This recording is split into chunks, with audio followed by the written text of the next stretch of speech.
Revelation 7 through 14 is intense. Man, it rivals any, I don't know, dystopian sci-fi movie thing that you'll ever see. What I'm reminded of is Romans 12, 17 through 19, where Paul tells us, hey, listen, don't repay evil for evil. As far as it's possible, live at peace with all men, and don't take revenge, but rather leave room for the wrath of God, who says, vengeance is mine, I will repay. And boy, does he. So what we see in Revelation 7 through 14 is a series of judgments on the people on the earth. And I don't know, the whole tribulation thing, I don't know. I know that there's probably somebody watching this video right now that is very well studied and is very convinced that it's pre-trib or it's post-trib or whatever the case may be. Reading through this, to me, just an average person, it doesn't make, it's not clear as to when God's people are going to be relieved from the trials of this earth. But it does say a few things that give us some information that regardless of when that tribulation happens, there will be people on earth during these terrible times that are saved. And we get and I'm just going to go through some of these chapters at a very high level to give us a sense of that. But in chapter 7, we're told that there will be people that are in heaven from every nation. Look at that. In my glasses, you can see myself on the phone. That's pretty funny. Okay.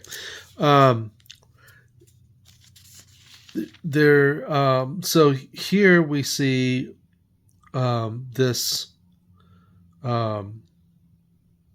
group of people that are clothed in white robes, and one of the elders said, who are these people? Where they come from? And then he said to him,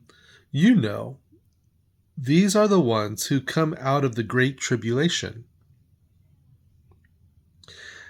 And they washed their robes and made them white in the blood of the Lamb. For this reason, they are before the throne of God, and they serve him day and night in his sanctuary. And he who sits on the throne will dwell over them. So here we have some people that the scriptures say here that they went through the great tribulation, and they had a special role in heaven because of that. In fact, this is chapter 7, verse 16 and 17.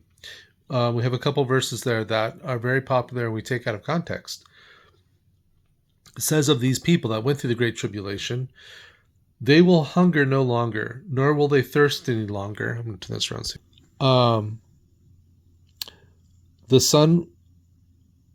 Nor will the sun beat down on them, nor any heat. For the Lamb at the center of the throne will shepherd them, and will guide them to springs of the water of life. And God will wipe every tear from their eyes. One of the things that came to my mind here when I read this is we take this out of context, because we talk about, like when we talk of heaven, we think, oh, when we go there, God's going to wipe tears from our eyes. Well, he may, but that's not the promise here. What this is saying is that those people that went through the tribulation, God will wipe every tear from their eyes because of what they went through, which is a tremendous picture of God's compassion. And so will he do that for you? Well, if you go through the Great Tribulation, then yeah. If you don't, it doesn't say that he won't, but it doesn't say that he will. Okay, then we get into these seals. And this is just where the wrath of God is being poured out on people in the earth that are still disobedient. We go through chapter 8 and 9 through 10, where the lion is roaring. Just all of this chaos and destruction, and Satan being here's another thing that was a little confusing. In chapter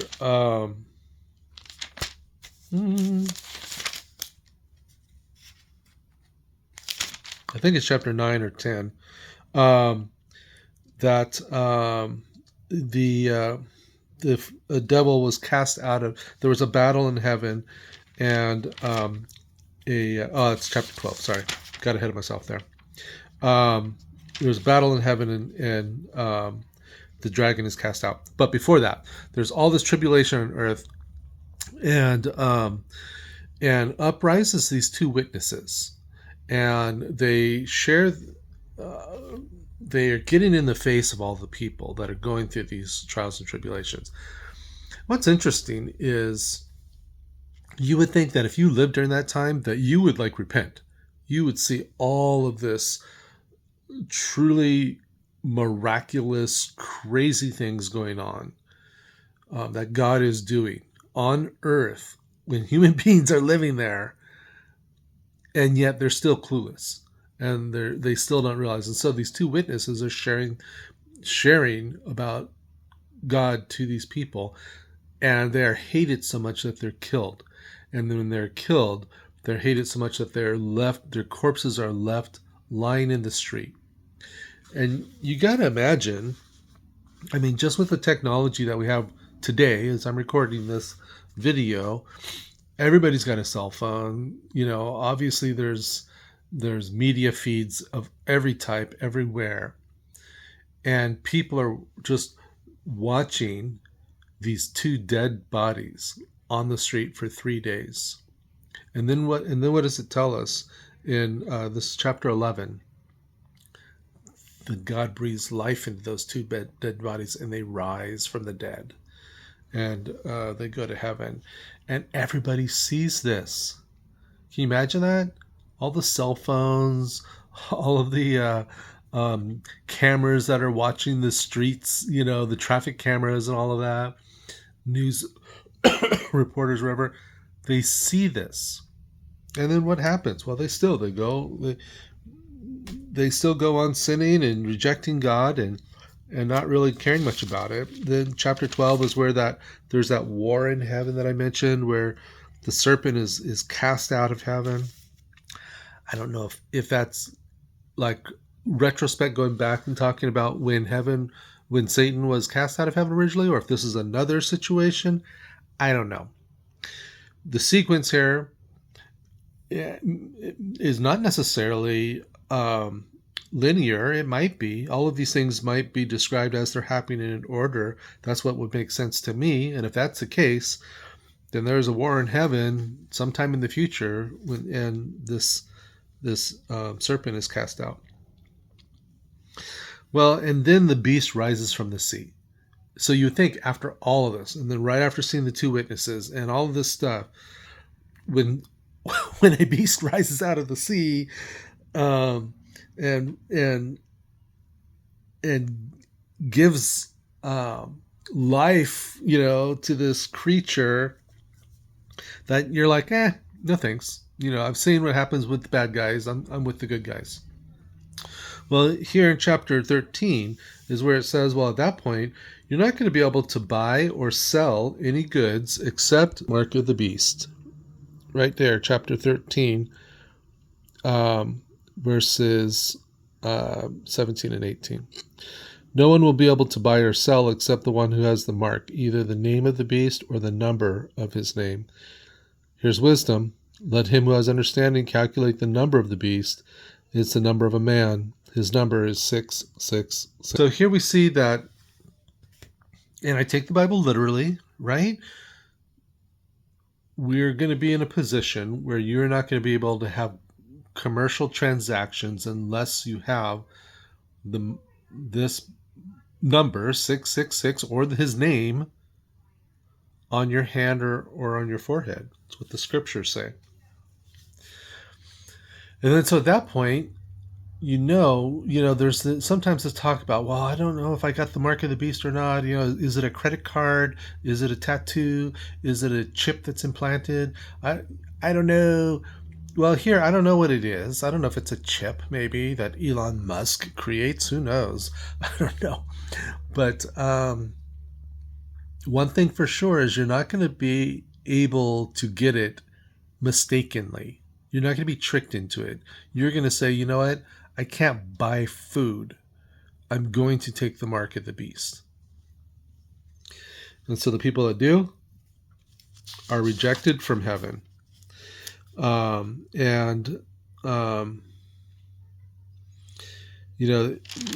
Chapter 14 just ends with the message of these three angels. And in the midst of this, after people have taken the mark of the beast, here's what the message from angels say at that time. Fear God. This is chapter 14, verse 7. Fear God and give him glory, because the hour of his judgment has come. Worship him who made the heaven and the earth and the sea and the springs of water. Then another angel said, Fallen, fallen is Babylon the Great. She who has made all the nations drink of the wine of the wrath of her sexual immorality. And then the third angel, if anyone worships the beast in his image and receives a mark on his forehead or on his hand, and he also will drink the wine of the wrath of God, which is mixed with full strength in the cup of his rage. And he will be tormented with fire and brimstone in the presence of the holy angels and in the presence of the Lamb. And it goes on. You are warned.